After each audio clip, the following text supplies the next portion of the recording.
Hi, Adam here from Future Set Mortgage Broking. Hope you're doing well. It's Friday. We're bringing you those mortgage tips where each week we try to debunk some of the myths and explain some of the jargon when it comes to mortgages and property finance. And today we're just touching quickly on interest-only loans.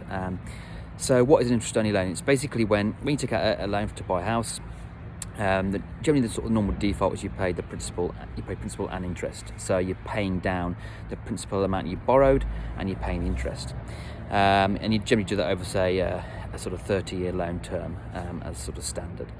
Now, if you opted to do a interest-only loan, you're not paying the principal back. So you're only going to pay the lender the interest component.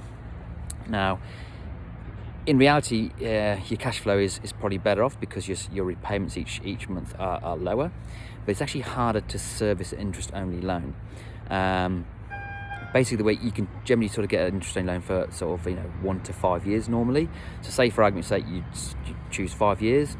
The way the lender looks at it is they'll say, well, you're now paying the principal back over 25 years as opposed to 30 years. So it's actually harder to pay a loan back over a shorter period of time.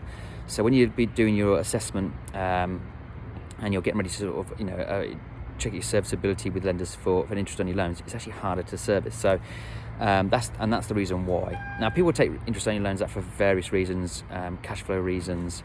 It's sort of quite common with investors when they've got investment properties, so they can use the cash for other reasons.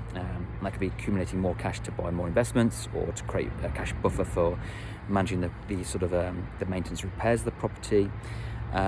People may do that for owner-occupied when they want a bit of a situation where they want to save cash for someone maybe going on maternity leave, or for a holiday, or whatever, or renovations, whatever it might be.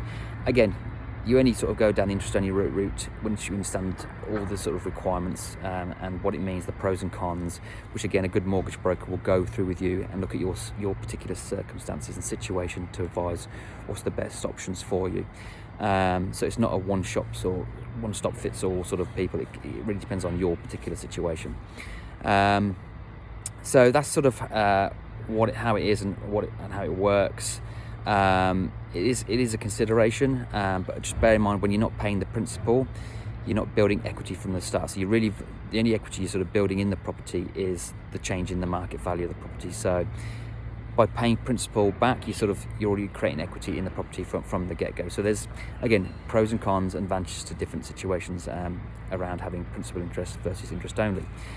So again, if you're in a situation where you've got investment properties, or you've got an owner-occupied home, you want to sort of look at looking at your situations. Are you in the best situation with your loan structures, and what's the options for you to sort of refinance and maybe get a better deal, or refinance, draw equity out to allow you to sort of do renovations, to buy an investment property, whatever it might be. I'm happy to sort of get things started for you. All you need to do is just use the link below or button below, book a time for initial chat. We'll get things sort of started, and I can complete a free assessment for you, and then basically unpack your situation and tell you what your sort of options are going forwards. Hope that helps.